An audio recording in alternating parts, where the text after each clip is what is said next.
आइए आज की इस गहन चर्चा में बात करते हैं ब्राह्मणवाद की जी।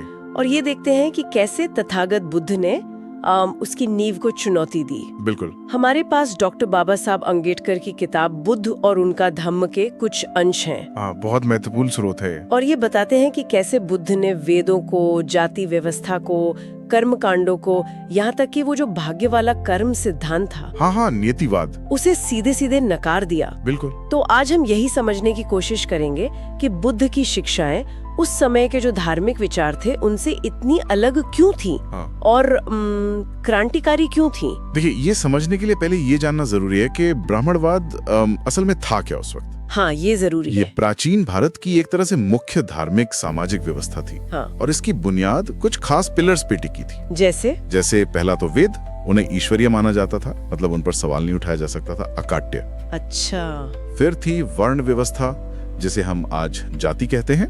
ये जन्म के आधार पर इंसानों को ऊंच नीच में बांटती थी। तीसरा, ब्राह्मणों का एक छत्र अधिकार, मतलब वो ही आध्यात्मिक गुरु थे, सारे यज्ञ कर्मकांड वही करवाते थे। हाँ, कंट्रोल उनके हाथ में था। बिल्कुल। और चौथा था कर्मकांडों में, यज्ञों में और वो भाग्य पर आधारित पुनर्जन्म में गहरा विश्वास। मतलब कि जैसा जन्म हुआ वो पिछले कर्मों का फल है। हाँ, मूल सोच यही थी कि आपका जन्म, आपकी स्थिति सब पिछले कर्मों का नतीजा है और आपका रास्ता बस यही है कि अपनी किस्मत मान लो और वेदों के हिसाब से चलो। लेकिन बुद्ध ने, उन्होंने तो इसे माना ही नहीं, बल्कि इस पूरी व्यवस्था पर ही सवाल उठा दिए। उन्होंने सिर्फ इसे नजरअंदाज नहीं किया। तो क्या किया उन्होंने तर्क, नैतिकता और करुणा, इन चीजों को आधार बना के इसकी जड़ों पर ही चोट की। ये तो बहुत बड़ी बात रही होगी उस समय। बिल्कुल सही कहा। बुद्ध ने शायद भारतीय इतिहास में पहली बार सार्वजनिक रूप से ये कहा कि वेद अंतिम सत्य नहीं है। अच्छा। हाँ, उन्होंने वेदों की सत्ता को चुनौती दी। उनका तर्क था कि कोई किताब सिर्फ इसलिए पवित्र नहीं हो जाती कि वो बहुत पुरानी है। पवित्रता तो ज्ञान में होती है और सच्चा ज्ञान वो है जो दुख खत्म करने का रास्ता दिखाए। तो फिर सत्य क्या था उनके अनुसार, कैसे परखें? उन्होंने कहा, सत्य को परखने की कसौटी है आपका अपना अनुभव, आपका तर्क और करुणा।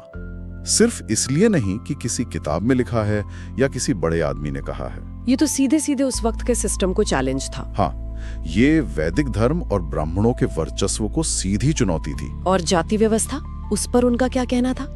वो तो बहुत गहरी जड़ें जमाई हुई थी। बिल्कुल। और इस पर उनका रुख तो आप कह सकते हैं क्रांतिकारी था। हाँ। उन्होंने साफ साफ कहा, पाली में एक बहुत मशहूर कथन है, न जच्चा होती ब्राह्मणों, न जच्चा होते असंगतो। इसका मतलब जन्म से कोई ब्राह्मण या अछूत नहीं होता।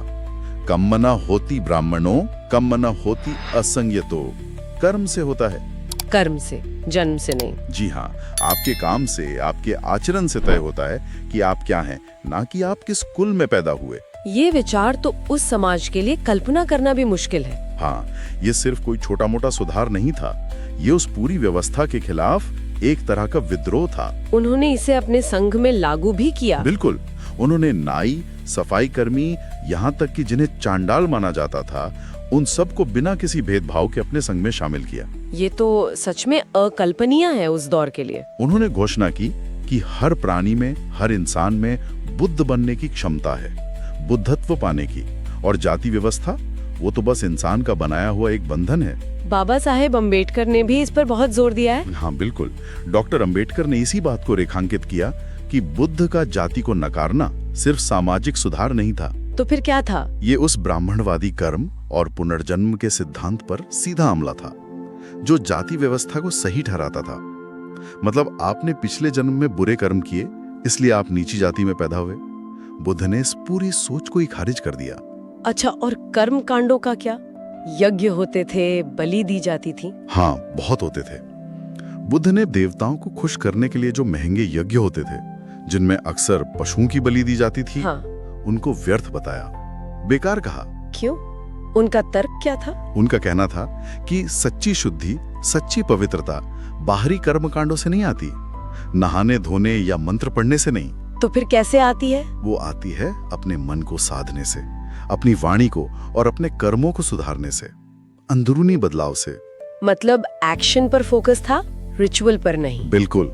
उन्होंने मंत्रों की जगह दी सचेतनता को, मतलब माइंडफुलनेस। पशु बलि की जगह दी करुणा को। और जो जटिल रीति रिवाज थे उनकी जगह ध्यान और नैतिक जीवन पर जोर दिया।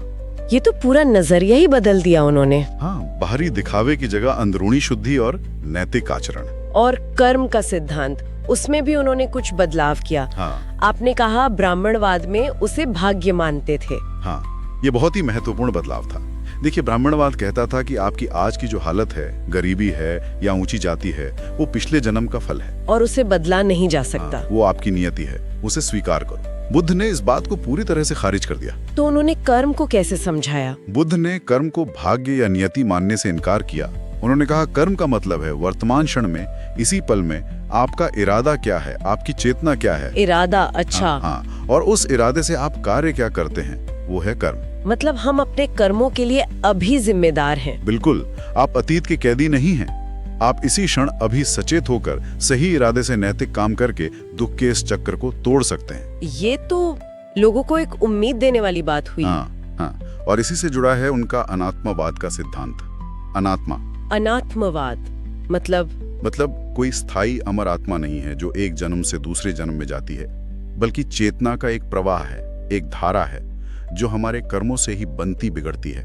ओह, ये तो आत्मा के सिद्धांत से बिल्कुल अलग है। बिल्कुल, इसने लोगों को भाग्यवादी होने से रोका, उन्हें जिम्मेदारी का एहसास दिलाया और मुक्ति का एक नया रास्ता दिखाया जो उनके अपने हाथ में था। इन शिक्षाओं का असर तो बहुत गहरा पड़ा होगा समाज पर। और डॉक्टर अंबेडकर ने इसे कैसे देखा, आपने जिक्र किया था। जी, डॉक्टर अंबेडकर बुद्ध के धम्म को ब्राह्मणवाद के खिलाफ एक बहुत बड़ी सामाजिक और बौद्धिक क्रांति के रूप में देखते थे। क्रांति? हाँ, उनके मुताबिक बुद्ध ने ईश्वर, आत्मा, कर्मकांड जैसी ब्राह्मणवादी अवधारणाओं को नकारा और उनकी जगह तर्क और नैतिकता पर आधारित धर्म की नींव रखी। अंबेडकर का मानना था कि बुद्ध का जो ये अनात्मवाद का सिद्धांत है और नैतिक कर्म पर जोर है, वही जाति व्यवस्था की जड़ें हिला सकता है। इसीलिए उन्होंने बुद्ध धम्म को अपनाया। हाँ, इसीलिए वो मानते थे कि बुद्ध का धम्म भी स्वतंत्रता, समानता और बंधुत्व का सच्चा मार्ग दिखाता है। और सोचने वाली बात यह है कि ये विचार आज भी उतने ही प्रासंगिक लगते हैं। बिल्कुल, आज भी हम देखते हैं कई बार लोग बिना समझे ग्रंथों को पूछते हैं या रस्मों को निभाते हैं। हाँ, या फिर सामाजिक ऊंच नीच को बस स्वीकार कर लेते हैं बिना सवाल किए। सही कहा, ये अपनी मुश्किलों को किस्मत मानकर सहते रहते हैं। ऐसे में बुद्ध का संदेश तो आज भी उतना ही शक्तिशाली है। हाँ, कि कोई जन्म से ऊंचा या नीचा नहीं है, हमारे कर्म ही हमारी पहचान बनाते हैं। तो इस पूरी चर्चा का अगर हम सार निकालें तो क्या कहेंगे?